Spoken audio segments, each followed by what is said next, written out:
프랑스 사실주의의 대표 베스트셀러 작가인 모파상이라는 작가가 있는데요. 이 작가는 참 돈을 많이 벌었습니다. 그의 삶은 누구나 부러워할 만한 삶이었습니다. 지중해에 요트가 있었고요. 노르망디에 저택이 있었으며 파리에도 호화로운 집이 있었습니다. 은행에는 그가 평생 쓰고도 남을 돈이 있었습니다. 하지만 그는 더 이상 살아야 할 이유를 찾지 못하고 스스로 목을 찔러서 자살을 시도했고, 목숨은 구했지만 이후에 정신병자가 되어서 고통으로 절규하다가 43세의 나이에 생을 마치게 되었습니다. 그의 묘비에는 그가 반복해서 했던 말이 적혀 있는데요.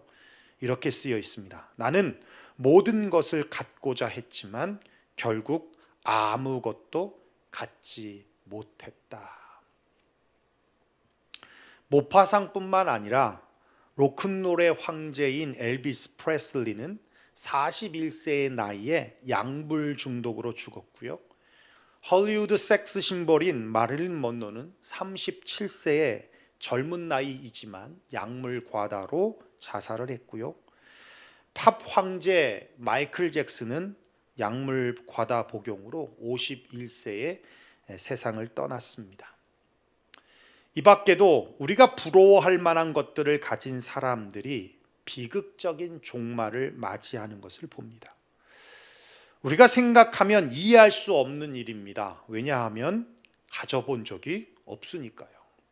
그런데 가져본 사람들을 보면 뭐하다는 거예요? 허무하다는 거예요. 공허하다는 거예요. 세상의 것들을 다 가졌는데, 목적을 이룬 것 같은데, 남들 부러워하는 삶인 것 같은데 자신은 정작 허무하고 우울하다는 거예요. 무엇인가 성취하기 위해 도전하며 또 수고하여서 원하는 것을 얻었지만 얻는 순간 허탈하고 허무감에 빠지게 되더라는 겁니다. 세상의 부귀영화에 대한 집착, 남들보다 앞서려는 경쟁심, 인간의 욕심과 허영심 다 부질없는 짓이 되어버리고 허무한 인생만 놓이더라는 것입니다. 그렇습니다.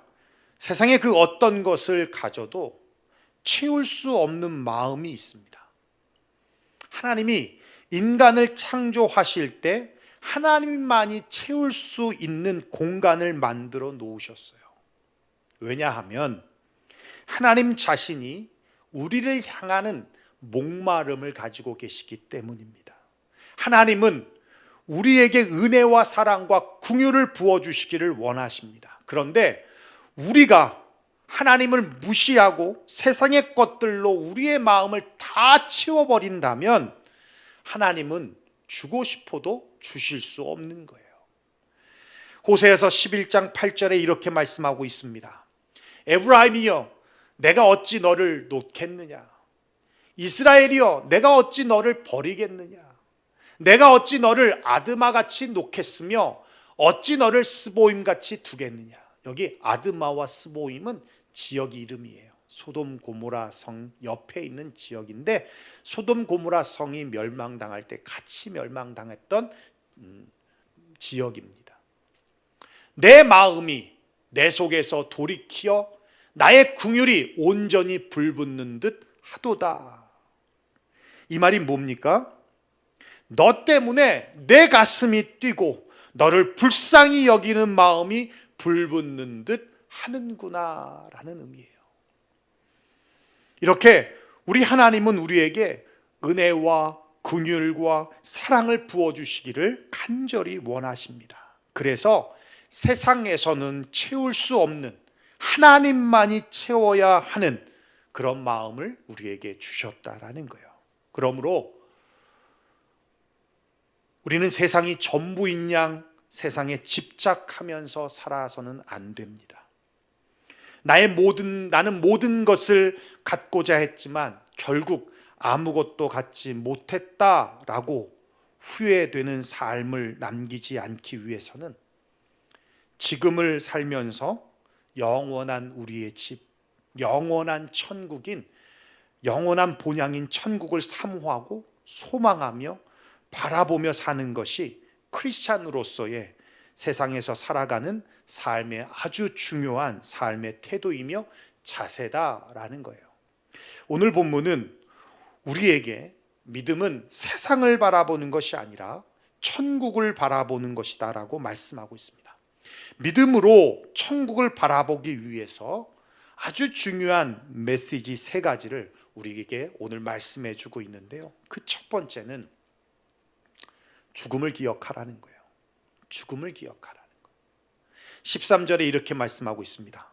이 사람들은 다 믿음을 따라 죽었으며, 믿음을 따라 살다가 믿음으로 죽었다는 얘기입니다.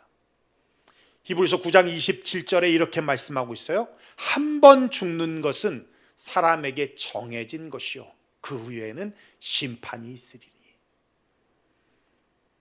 사람들은 누구나 한 번은 죽습니다. 그런데 죽음 중에서 가장 복된 죽음이 믿음을 따라 죽는 거예요. 그리스도 안에서 죽는 것입니다. 계시록 14장 13절에 이렇게 말씀하고 있어요. 또 내가 들으니 하늘에서 음성이 나서 이르되 기록하라. 지금 이후로 주 안에서 죽는 자들은 복이 있도다 하시매 성령이 이르시되 그러하다. 그들이 수고를 그치고 쉬리니 이는 그들의 행한 일이 따름이라 하시더라. 주 안에서 죽는 자들은 복이 있도다. 믿음을 따라 죽는 자들은 복이 있도다 라고 말씀하고 있는 거예요. 아무리 어렵고 힘들어도 변절하지 않고 배신하지 말아야 합니다. 조금 어렵다고 믿음을 팔아먹어서도 안 됩니다. 조금 배웠다고 믿음을 부정해서도 안 되고요. 조금 가졌다고 교만해져서 믿음을 가볍게 봐서도 안 됩니다. 조금 인기 있다고, 조금 권력 있다고, 조금 건강하다고, 조금 아름답다고 이 땅이 전부인 양 천국을 잃어버리고 살아가서는 안 된다라는 것이에요. 이 땅은 잠시 잠깐 후면 안개와 같이 사라질 것입니다. 그리고 인생은 풀과 같이, 꽃과 같이 그렇게 시들어 버릴 것입니다. 우리가 대면 예배를 중단한 것이 엊그저께 벌써 1년이 되었어요. 그죠? 우리 3월 달 셋째 주부터 아마 예배 드리고 그랬던 것 같은데 벌써 1년이 되는 달입니다. 참 빠르게 지나가요. 한 번 죽는 것은 사람에게 정해진 것이고 그 후에는 심판이 있다. 죽음 뒤가 끝이 아닙니다. 심판이 있다라는 것을 말하고 있어요. 1989년 1월 3일 저는 평생 잊을 수 없는 날입니다. 그날은 예수님을 제가 인격적으로 만난 날이에요. 교회 출석한 지 6개월도 채 되지 않는데 주님이 저에게 찾아오셔서 저를 만나 주셨습니다. 저의 개인적인 경험이지만 또 아마도 예수님을 만날 때까지는 아마 공통된 경험일 것 같아요. 죄가 생각나는데요.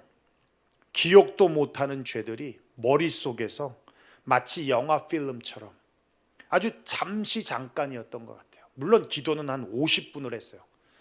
집중해서 정말 아무것도 세상과 나는 관계없고 오직 주만 있는 것처럼 그렇게 기도가 됐어요. 기도도 할 줄 모르는 제가.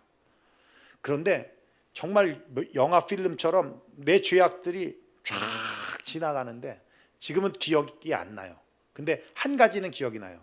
엄마가 숨겨놓은 돈을 500원 훔친 거는 기억이 나요. 그것마저도 그게 떠오르더라고요. 그게. 그런데 눈물이 어찌 그리 나는지 회개의 눈물이요 주체할 수 없이 났습니다. 그리고는 감사의 기도가 나오고요. 주님을 알지도 못하던 제가 주님 사랑합니다라고 고백을 하게 되더라는 거예요. SBS 그것이 알고 싶다에서 저 세상에서 여행, 죽었다 살아난 사람들이라는 프로그램을 방영한 적이 있는데요. 죽었다가 기적적으로 살아나면서 죽음을 체험한 사람들이 한결같이 하는 말이 자신의 죄들이 다 드러나더라는 거예요. 요즘 한국은 연예계, 체육계 할 것 없이 스타들의 학력 폭력, 학교 폭력에 대한 미투들이 이어지고 있습니다. 본인들은 잊고 살 수 있을지 몰라도 누군가의 기억 속에는 잊혀지지 않는 기억이 되어서 온전한 삶을 살 수 없게 만들고, 이제 무명에서 벗어나 사람들에게 좀 알려지고 꿈을 이루는가 했더니 이 과거의 악한 행동들이 독이 되어 돌아와서 지금까지 쌓아놨던 모든 것들을 한순간에 허물어뜨리더라는 거예요. 나는 잊고 있을지 몰라도 우리의 행적들이 어느 누군가에게 기억이 되듯이 우리 삶의 행적들이 하나님 앞에 다 기록되고 있음을 우리는 알아야 합니다. 여러분, 이 땅에서도 죄를 지으면 심판을 받습니다. 그런데 죽음 뒤에 살아온 삶에 대한 심판이 없겠습니까? 천국과 지옥에 대한 심판은 분명히 있다는 거예요. 나는 천국을 보았다라는 책이 있습니다. 하버드 신경외과 의사의 이분 알렉산더 교수가 쓴 책인데요. 이분은 뇌의학 권위자이기도 하고요. 천국과 또 지옥, 영혼, 신 이런 것들은 뇌가 만들어낸 환상에 불과하다라고 믿었던 사람입니다. 그런데 그가 어느 날 갑자기 뇌사 상태에 빠졌어요. 동료 의사들조차도 치료를 중단하고 생물학적인 사망 판정을 내렸습니다. 그런데 7일째 되던 날 기적적으로 살아났어요. 그리고는 그 7일간의 죽음의 경험, 천국과 지옥과 영원, 하나님은 뇌가 만들어낸 환각이 아니라 완전한 실체이며 독립적인 존재의 의식의 세계라는 것을 경험하게 되었다는 겁니다. 그리고는 쓴 책이 바로 나는 천국을 보았다라는 책입니다. 사랑하는 성도 여러분, 우리는 반드시 죽습니다. 그리고 죽음 뒤에는 반드시 심판이 있습니다. 그리고 누구는 영원한 천국에 있을 것이고 또 다른 누군가는 영원한 지역 형벌 속에서 살아가게 될 것입니다. 그러기에 천국을 바라보며 하루하루 믿음으로 살아가는 저와 여러분 되시기를 주의 이름으로 축원합니다. 두 번째는 나그네라는 사실을 우리는 기억해야 한다는 거예요. 13절에 이렇게 말씀하고 있어요. 이 사람들은 다 믿음을 따라 죽었으며 약속을 받지 못하였으되 그것들을 멀리서 보고 환영하며 또 땅에서는 외국인과 나그네임을 증언하였으니. 야곱이 바로 앞에 섰을 때 자신에 대하여 이렇게 말합니다. 내 나그네 길의 세월이 130년이나 내 나이가 얼마 못 되니 우리 조상의 나그네 길의 연조에 미치지 못하나 험악한 세월을 보내었나이다. 나그네 인생인데 참 험악한 세월을 보냈다라고 말합니다. 야곱의 삶을 보면 정말 그렇습니다. 장자권의 축복을 사모해서 형 에서를 속이면서 고난의 길이 시작되었습니다. 한 번도 안 가본 바다나람이라는 곳으로 도망가다시피 이민을 갔고 외삼촌에게 속아서요 라헬과 결혼하려고 7년 동안 무임금으로 노동을 했는데 이제 결혼하는 그날 술을 먹이고 라헬이 아닌 레아를 집어넣는 바람에 또 라헬을 얻기 위해 7년 동안 일을 해야 했습니다. 도합 14년을 무임금으로 노동을 해야 했고요. 나중에는 삼촌 라반에게까지도 죽임을 당할 뻔하고 형 에서에게도 죽임을 당할 뻔합니다. 그뿐만 아니라 딸 디나가 세겜 추장에게 강간을 당하게 되면서 그것을 보복하려고 시므온과 레위가 그 사람들을 다 죽여버리는 일이 일어납니다. 그리고는 히위족 속으로부터 가족 전체가 완전히 몰살당할 위협을 느끼게 되는 사건도 있었고요. 사랑하는 아내 라헬이 막내 베냐민을 낳으면서 먼저 보내야 되는 아픔도 겪고요. 사랑하는 아들 요셉을 잃기도 했고요. 기근 때문에 애굽으로 곡식을 구하러 갔다가 정탐꾼으로 오인받아서 베냐민마저도 보내야 하는, 정말 성경에 기록된 것만 해도 굉장한 사건들입니다. 그것뿐이겠습니까? 더 많은 것들이 있었겠죠. 정말 성경의 내용만 봐도 험악한 세월을 보냈다는 말이 맞습니다. 그렇다고 야곱이 내세울 것이 없었을까요? 아니요. 130세까지 살았던 장수도 장수했다는 것도 내세울 만한 자랑거리가 될 수 있고요. 그 당시에는 자식이 많은 게 사실 복이고 힘입니다. 얼마나 많은 자식들이 있었습니까? 지팡이 하나 갖고 바다나남이라고 하는 이민으로 20년을 갔다 왔는데 올 때 어떻게 됐어요? 거부가 돼서 왔어요. 이건 정말 성공 신화 스토리입니다. 뿐만 아닙니다. 무엇보다도 그 가정에 누가 나왔어요? 애굽의 총리가 나온 거예요. 다시 말하면 미국의 총리가 나온 것과 같아요. 가문의 영광 아닙니까? 그럼에도 불구하고 왜 험악한 세월이라고 표현했을까? 그가 나그네 삶이라고 말하고 있음에도 불구하고 나그네같이 살지 않았기 때문에 그렇습니다. 나그네와 방랑자는 다릅니다. 둘 다 집 떠난 것은 같은데요, 방랑자는 돌아갈 곳이 없어요. 근데 나그네는 돌아갈 곳이 있습니다. 언젠가는 다시 왔던 곳으로 돌아갈 사람들이 나그네라는 거예요. 그렇기 때문에 짐을 많이 싸들고 다니지 않습니다. 근데 야곱은 가지려고 했습니다. 속이면서까지 가지고 빼앗으려고 했습니다. 야곱의 삶을 보면 복을 사모하는 것은 참 중요한데 복을 쫓는 인생이었다는 거예요. 그런데 그 복이 누구로부터 와요? 하나님으로부터 오잖아요. 하나님을 쫓아야 하는데 하나님을 쫓지 않고 뭘 쫓고 있어요? 자신의 야망, 자신의 노력, 자신의 수고로 복을 쫓고 있더라는 겁니다. 그래서 속였습니다. 남을 속인 만큼 자신도 속임을 당하는 그런 비참한 세월을 살았고, 그렇게 복을 쫓아갔던 그 세월들이 헛된 생이었고 험악한 세월이었다라는 것을 그는 스스로 고백하고 있더라는 거예요. 한국에 유품정리사라는 직업이 있습니다. 2000년대 들어서면서 노인 고독사들이 급증하고 있잖아요.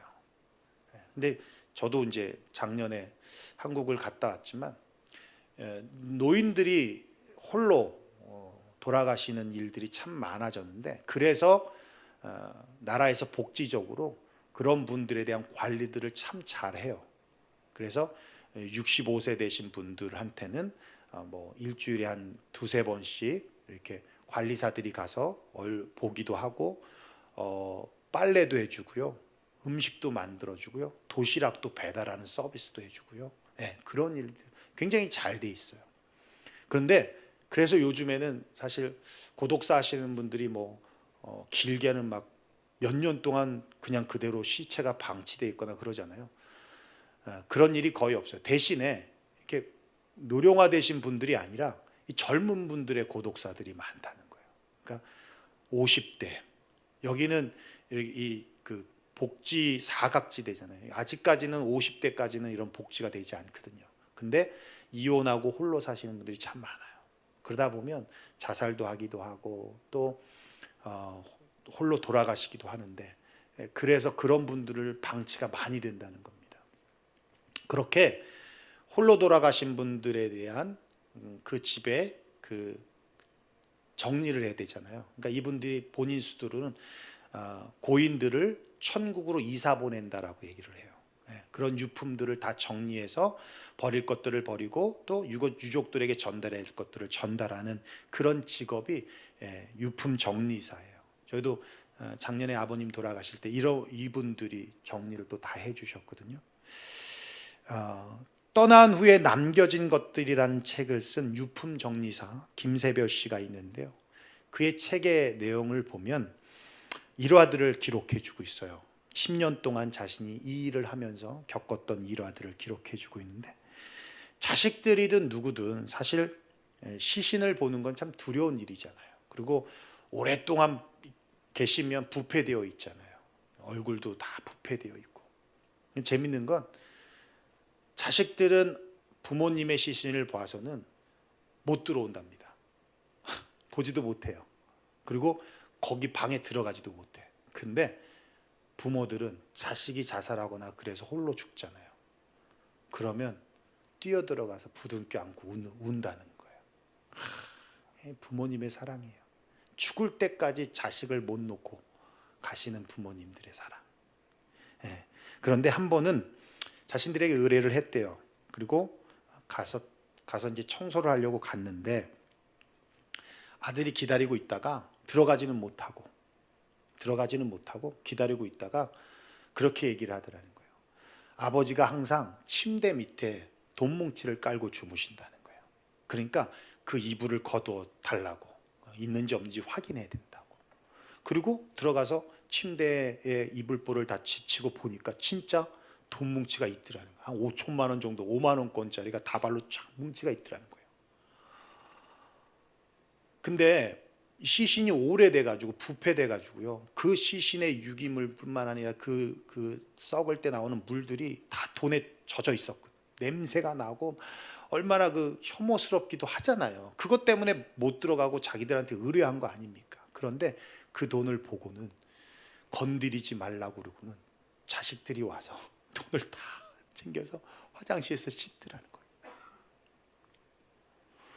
돈이 뭔지, 가져가지 못할 돈을 죽는 날까지 바닥에 깔고 자야 했던 모습이나, 아버지의 죽음 앞에서 오직 돈만을 탐하는 자식들이나, 어찌 보면 저와 여러분의 모습일 수 있고 또 인간들의 모습이 아닌가라는 생각이 듭니다. 그렇습니다. 우리는 다 나그네 인생을 삽니다. 어차피 빈손으로 왔다가 또 빈손으로 갑니다. 이 땅에 마음 두지 마시고 영원한 하늘나라, 그곳에 우리의 소망을 두고 살아가는 인생, 복을 쫓아 험악한 인생 살지 말고 하나님을 쫓으며 주님이 주시는 평강한 인생, 주님이 주시는 복을 누리는 인생이 되기를 주의 이름으로 축원합니다. 마지막 세 번째는요, 우리의 본향은 천국이라는 것을 기억하라는 거예요. 16절에 이렇게 말씀하고 있어요. 그들이 이제는 더 나은 본향을 사모하니 곧 하늘에 있는 것이라. 이러므로 하나님이 그들의 하나님이라 일컬음 받으심을 부끄러워하지 아니하시고 그들을 위하여 한 성을 예비하셨느니라. 연어는 민물인 강에서 태어나서 일생을 바다에서 삽니다. 그러다가 죽을 때가 되면 다시 고향인 민물로 돌아와서 알을 낳고 죽는 겁니다. 정말 불가사의한 것은 연어가 나침판이나 이정표도 없음에도 불구하고 망망대해의 수만 마일을 돌고 돌아 자기가 난 곳으로 정확하게 찾아온다는 거예요. 이게 무엇입니까? 연어의 지혜입니까? 아니요. 하나님이 주신 본능, 그 본능의 힘이에요. 이걸 회귀 본능, 귀소 본능이라고 하는 것입니다. 우리 인간에게도 이와 같은 회귀 본능이 있습니다. 여러분, 이민을 오셔서 아시지 않습니까? 이민 오면 뭐가 있어요? 향수병이 있잖아요. 그죠? 향수병이 있어서 저도 이민 초기에, 유학 초기에 전화 참 많이 했어요. 다행히도 아무것도 모를 때 6개월 될 때 우리 가족들이 왔어요. 예, 11명이 왔어요. 9명인가가 왔어요.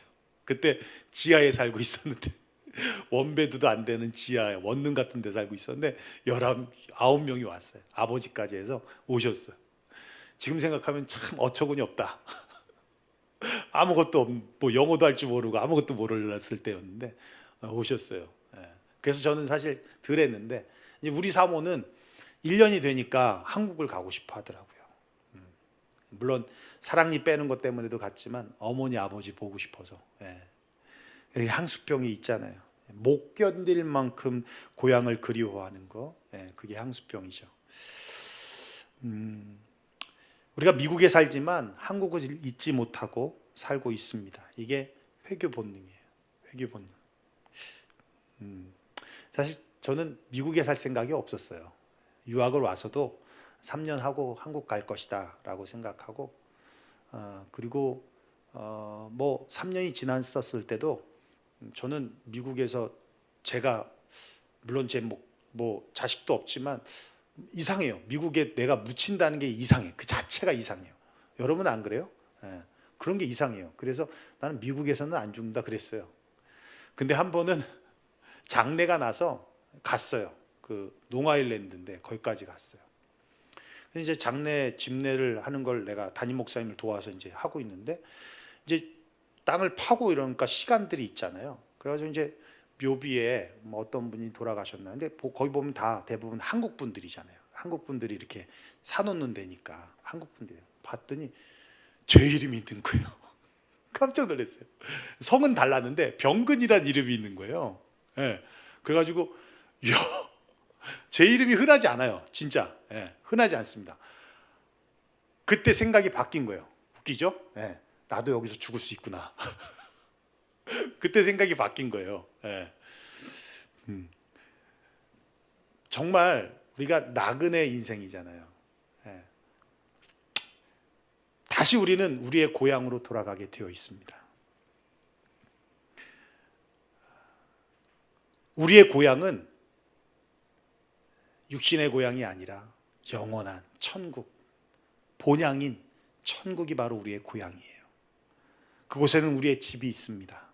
그 집은 우리가 지은 것이 아니라 하나님이 직접 지은 집입니다. 고린도서 5장 1절에 말씀하고 있어요. 만일 땅에 있는 우리의 장막집이 무너지면 우리의 육체를 말하는 거예요. 하나님께서 지으신 집, 곧 손으로 지은 것이 아니요 하늘에 있는 영원한 집이 우리에게 있는 줄 아느니라. 하나님이 지은 영원한 집. 요즘 한국 예능을 보면, 예능 프로그램을 보면 집 자랑하는 프로그램들이 참 많아요. 그죠? 무슨 뭐 판타스틱 집, 뭐 집을 구합니다, 뭐 이런 것도 있고, 그죠? 되게 많죠. 많아요. 그런 예능이 많더라고요. 보면 으리으리한 집, 편하게 편리하게 지은 집, 미로처럼 아주 신비스럽게 지은 집, SF 드라마나 영화에 나올 법한 미래의 집. 사람이 지은 집도 호기심을 자극할 만하고 또 눈을 의심할 만큼 화려하고 멋있게 짓는데, 하나님이 손수 지은 집이라면 어떻겠습니까? 저와 여러분 한 사람 한 사람을 위하여서 주님이 직접 지은 집이 본향인 천국에 있다라는 거예요. 그렇습니다.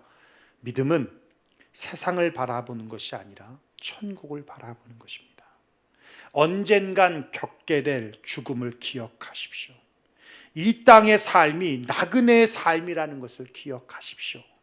우리의 본향은 천국이라는 것, 우리가 돌아갈 곳은 천국이라는 것을 기억하십시오.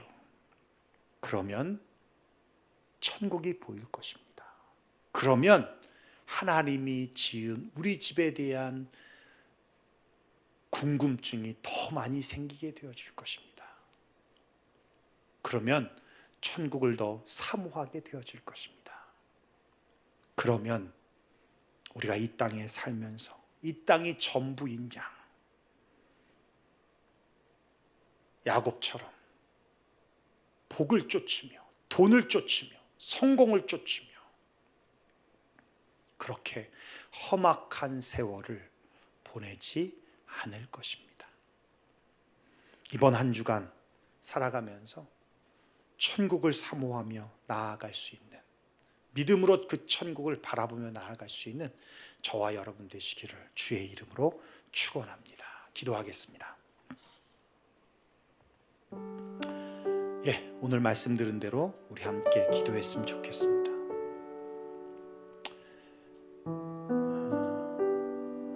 모르겠어요. 저는 나이가 이제 저도 나이를 먹다 보니까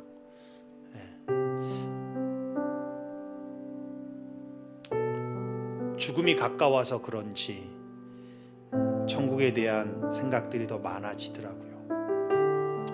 우리 연세 드신 우리 장로님, 전사님, 또 우리 집사님, 권사님들도 아마 다르지 않을 거라고 생각이 들어요. 그런 것 같아요. 결국 우리의 육신은 흙이 되잖아요. 저도 젊을 때는 꽃 이런 거 안 좋아했어요. 나무 이런 거 안 좋아했어요. 도시가 좋았어요. 근데 나이를 먹다 보니까요, 꽃이 좋고요, 나무가 좋고요, 하나님 만들어 놓은, 인간이 만들 수 없는 그런 어떤 자연 환경을 보면 너무 그게 좋아요. 하늘에 노을 진 그 형형색색 물들인 그 그림 같은 그 전경을 보면 정말 너무 좋아요.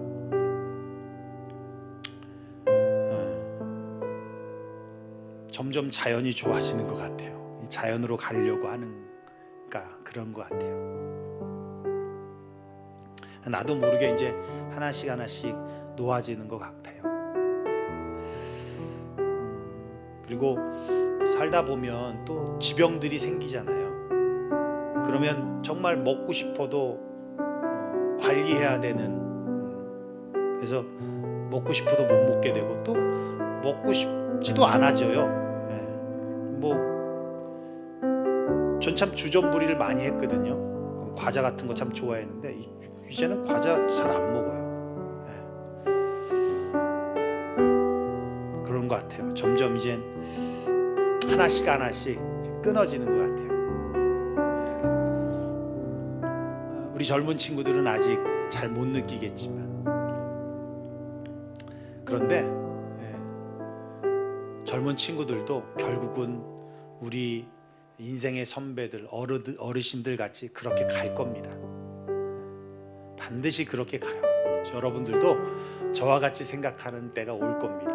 또 우리 연세 드신 우리, 제가 이 말을 할 때 우리 권사님이나 장로님이나 전사님들도 그래, 나도 그랬어 라고 말씀하시겠죠. 다 그렇게 가는 것 같아요. 그러니까 우리가 하나님 앞에서 비전을 갖는 것도 중요하고요, 죽는 그날까지 하나님 앞에서의 사명을 갖고 꿈을 갖는 건 굉장히 중요하죠. 우리 지난주 말씀 나눴지만 믿음은 한계를 극복하고 불가능을 가능케 하며 반드시 열매를 얻게 하는 힘이라고 말씀을 드렸어요. 그렇지만 야망을 쫓아서는 안 됩니다. 돈을 쫓아서도 안 됩니다. 그러면 세상에 집착할 수밖에 없어요. 남들 부러워하는 것, 그거 가지려고 해서는 안 됩니다.